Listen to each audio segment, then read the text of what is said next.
ராஜேஸ்வரிக்கு இப்போ அடுத்ததா ஒரு மிகப்பெரிய ஆபத்து வரப்போகுது அப்படின்னே சொல்லலாம். உண்மையிலே ராஜேஸ்வரி இந்த ஒரு விஷயத்த கொஞ்சம் கூட எதிர்பார்க்கவே இல்ல. அதாவது அவ இப்ப இல்ல, ஆரம்பத்துல இருந்தே நெறைய தப்புகள் வந்து செஞ்சுகிட்டு இருக்கா. அதாவது இதுக்கு முன்னாடி விஜய் வந்து ரேணுகா அப்படிங்கிறவங்கள கல்யாணம் பண்ணப்போ, அதாவது வெண்பா வந்து பொறந்ததுக்கு அப்புறமா வந்து ரேணுகாவ கொலை பண்ணாங்க. அதாவது இந்த ராஜேஸ்வரி தன்னோட அதாவது அந்த ரேணுகாவோட கழுத்துல கால வச்சு மெரிச்சு வந்து கொலை பண்ணாங்க. இந்த ஒரு விஷயம் இதுவரைக்குமே யாருக்குமே தெரியல. அதுவும் இல்லாம அவ செஞ்ச அந்த ஒரு கொலைக்கு எந்த ஒரு தண்டனையும் இதுவரைக்கும் அவ அதாவது அவளுக்கு வந்து கிடைக்காம இருந்துட்டு இருக்கு. ஆனா இதுக்கு மேலயும் வந்து கிடைக்காம இருக்குமா அப்படின்னு கேட்டீங்கன்னா கண்டிப்பா கிடையாது. கூடிய சீக்கிரத்துல அவளுக்கு எல்லா தண்டனையும் வந்து கிடைக்க போகுது. ஏன்னா அவ இதுக்கு முன்னாடி பண்ண தப்பு, இப்ப பண்ணிக்கிட்டு இருக்க தப்பு, இப்படி பல விஷயங்கள்ல இந்த ராஜேஸ்வரி வசமா மாட்ட போறா.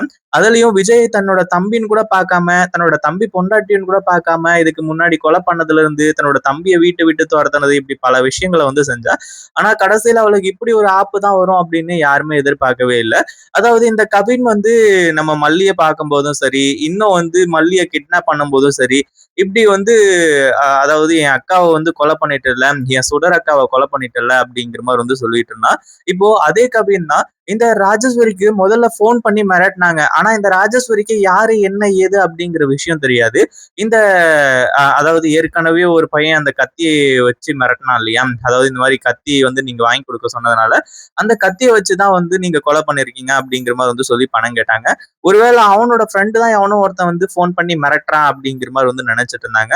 ஆனா இப்போ உண்மையிலேயே இப்போ அவங்க மிரட்டுனதுக்கான ஒரு சீரியஸ்னஸ் என்ன அப்படிங்கிற ஒரு விஷயம் புரிய வரப்போகுது. அதாவது ராஜேஸ்வரி கிட்ட வந்து இந்த மாரி உனக்கு எதிரா என்கிட்ட ஒரு வீடியோ எவிடன்ஸ் இருக்கு. அந்த ஒரு வீடியோ எவிடன்ஸ நான் வெளிய விட்டுருவேன். கண்டிப்பா அந்த வீடியோ எவிடன்ஸ் வெளிய வந்துச்சு அப்டின்னா, உன்னால வந்து அங்க இருக்க முடியாது. உன்ன அப்டியே அடிச்சு கொன்னுடுவாங்க அப்டிங்கிற மாரி வந்து சொல்லி மிரட்டியுமே கூட, இந்த ராஜேஸ்வரி இருந்துட்டு அதெல்லாம் பெருசா எடுத்துக்காம இருந்துட்டு இருந்தாங்க. அதனால தான் இந்த கவின் இருந்துட்டு இப்போ மறுபடியும் ஒரு ஃபோன் கால் பண்றான். ஏற்கனவே நம்ம மல்லி, விஜய் இவங்க எல்லாருமே சுடரோட கொலையில என்னதான் நடந்துச்சு, ஏதுதான் நடந்துச்சு அப்டிங்கிறத வந்து தேடிக்கிட்டு இருக்காங்க. அதுவும் இல்லாம விஜயும் வந்து அவங்களுக்கு தெரிஞ்ச ஒருத்தர்கிட்ட கடப்பாவுக்கு போயிருந்த இடத்துல தெரிஞ்ச ஒருத்தர்கிட்ட இந்த மாரி இந்த கவின் வந்து எங்க இருக்கான்? என்ன ஏது? அவனோட ஃபோன் வந்து ஆன் ஆனாலே, அவன் எங்க இருக்கான் அப்படிங்கிற ஒரு விஷயத்த கண்டுபிடிச்சிடலாம் அப்படிங்கிற மாரி நெனச்சுட்டு இருந்தாங்க. இப்போ அதுக்கும் ஒரு வாய்ப்பு அமையப் போகுது. அதே மாரி இப்போ அந்த கவின் இருந்துகிட்டு இந்த ராஜேஸ்வரிக்கு வந்து ஃபோன் பண்றாங்க. ஏற்கனவே ராஜு வந்து பல பிரச்சனையில இருக்காங்க. எப்ப என்ன நடக்கும்? ஏது நடக்கும்? அப்படிங்கிற மாரி தெரியாம. ஏன்னா தீபிகா மேடத்துக்கிட்ட இதுக்காக வந்து போயிட்டு நம்ம அதாவது ஏற்கனவே வந்து எனக்கு இந்த மாரி உதவி பண்ணுங்க அப்படிங்கிற மாரி கேட்டுமே கூட அங்க வந்து பலன் இல்லாம போச்சு. ஏன்னா உண்மைய சொன்னா கடைசியில இந்த ராஜேஸ்வரி தான் மாட்டிக்குவா அப்படிங்கிறது தான் மிகப்பெரிய ஒரு விஷயம். அதே மாரி கவின் ஃபோன் பண்ணி இந்த மாரி அதாவது நான் சொல்றத நீங்க எதுவுமே வந்து பெருசா எடுத்துக்க மாட்டேங்கிறீங்க. அதே மாதிரி நீங்க இப்போ உங்க வீட்டோட வாசலுக்கு போயிட்டு அங்க ஒரு பார்சல் இருக்கும். அந்த ஒரு பார்சல எடுத்து பாருங்க அப்படிங்கிற மாரி வந்து சொல்லி ராஜேஸ்வரி கிட்ட சொல்றாங்க. ராஜேஸ்வரிக்கு பயங்கரமான அதிர்ச்சி. ராஜேஸ்வரிக்கு என்ன பண்றது? ஏது பண்றது? அப்படின்னு ஒண்ணுமே புரியல. அதுவும் இல்லாம இப்போ வேற வழி இல்ல. போய் பார்த்து தான் ஆகணும். அப்பதான் வந்து இதோட சீரியஸ்னஸ் புரியும் அப்படிங்கிறதுனால, அங்க போயிட்டு வந்து பார்க்கறதுக்காக வந்து போறாங்க. அங்க போய் பார்த்தா அதே மாரி வாசப்படியில ஒரு பார்சலும் வந்து இருக்கு. அத பார்த்ததும் பயங்கரமான அதிர்ச்சி. என்னது சொன்ன மாரி ஏதோ ஒரு பார்சல் இருக்கே அப்படிங்கிற மாரி வந்து சொல்லி, ராஜேஸ்வரியும் வந்து அது என்ன ஏது அப்படிங்கிற மாரி வந்து சொல்லி ஓப்பன் பண்ணி பார்க்குறாங்க. அத ஓப்பன் பண்ணதுக்கு அப்புறம் தான் வந்து இந்த ராஜேஸ்வரிக்கு பக்குன்னு ஆக போகுது. அதே மாரி அதுக்குள்ள இருந்து பாம் வெடிக்கும் அப்படிங்கிற மாரி வந்து நெனச்சிருப்பாங்க. ஆனா உண்மையான பாம் என்ன அப்படின்னு பார்த்தீங்கன்னா, அதுல இருக்கக்கூடிய ஒரு பென்டிரைவ் தான். அந்த பென்டிரைவ்ல இருக்கக்கூடிய வீடியோ. அதாவது ஏற்கனவே இந்த சுடர் இருந்துகிட்டு, இந்த ராஜேஸ்வரி கிட்ட அந்த ஒரு வீடியோவ காட்டி மிரட்டுனாங்க. இந்த மாரி உனக்கு எதிரா என்கிட்ட வீடியோ இருக்கு.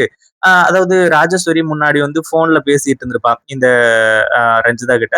இந்த மாரி வந்து அந்த ரேணுகாவையே நான் தான் வந்து கழுத்த நெரிச்சு கொன்னேன். கழுத்து மேல கால வச்சு கொன்னேன். அப்படி இப்படிங்கிற மாரி வந்து சொல்லி, இப்போ அவ வாயாலேயே குடுத்த வாக்குமூலம் இருக்கு. அதுவும் இல்லாம அந்த ஒரு பென்டிரைவ் தான் அதுல இருக்கு.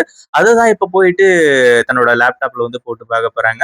அப்பதான் வந்து ஒரு மிகப்பெரிய ட்விஸ்டே நடக்க போகுது. என்ன அப்படின்னு பார்த்தீங்கன்னா, இந்த ராஜேஸ்வரி வந்து லேப்டாப்ல அந்த வீடியோவ பார்த்துட்டு இருக்கிற ஒரு விஷயத்த மயிலு வந்து பார்க்க போறாங்க. உண்மையிலேயே ராஜேஸ்வரி எந்த அளவுக்கு மோசமானவ அப்படிங்கிற ஒரு விஷயம் அப்பதான் வந்து மயிலுக்கு தெரிய வரப்போகுது. ஏன்னா மயிலு வந்து ராஜேஸ்வரி நல்லவ அப்படி இப்படின்ற மாரி வந்து நினைச்சிட்டு இருந்தாங்க.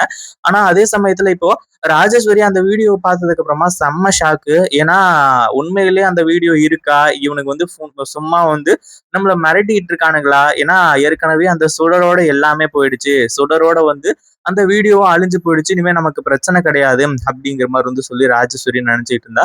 ஆனா மறுபடியும் அந்த வீடியோ மறுபடியும் புதைஞ்சு இருந்தது எழுந்து வர்றது உண்மையிலேயே இந்த ராஜேஸ்வரிக்கு மிகப்பெரிய அதிர்ச்சியை ஏற்படுத்துது. அதே மாதிரி உண்மையிலேயே சுடர் இறந்துட்டாளா அப்படிங்கிற ஒரு கொஸ்டினையும் எழுப்ப ஆரம்பிக்குது. ஏன்னா சுடருக்கு மட்டுமே தெரிஞ்ச உண்மை எப்படி இன்னொருத்தனுக்கு தெரியும்? யார் இவன் மிரட்டுறவன்? யாரு என்ன ஏதுன்னு தெரியலையே அப்படிங்கிற மாதிரி சொல்லி, அதே மாதிரி இந்த பிரச்சனைய நம்ம ஸ்மூத்தா தான் ஹேண்டில் பண்ணி ஆகணும். ஏற்கனவே இந்த சுடர் கேட்கக்கூடிய அந்த 50,00,000 அப்பவே குடுத்திருந்தா பிரச்சனையே கிடையாது. ஆனா இந்த ராஜேஸ்வரி ரகு கிட்ட போய் ரகுவ வச்சு கொலை பண்ணலாம் அப்படிங்கிற மாதிரி பிளான் பண்ணது இது எல்லாமே மிகப்பெரிய ஒரு விஷயமா மாறப்போகுது. ஏன்னா அந்த சுடருக்கு எல்லா விஷயமும் தெரிஞ்சிருக்கு. அதே மாதிரி கவின் மறுபடியும் ஃபோன் பண்றான். என்ன அதுல இருக்கக்கூடிய அந்த பென்ட்ரைவ் எடுத்து உன் லேப்டாப்ல போட்டு பாத்தியா? இப்பவாச்சும் உனக்கு இதோட சீரியஸ்னஸ் என்ன அப்படிங்கிறது புரியும். இதுக்கு முன்னாடியாச்சும் சுடர் அக்கா உங்ககிட்ட 50,00,000 தான் கேட்டாங்க.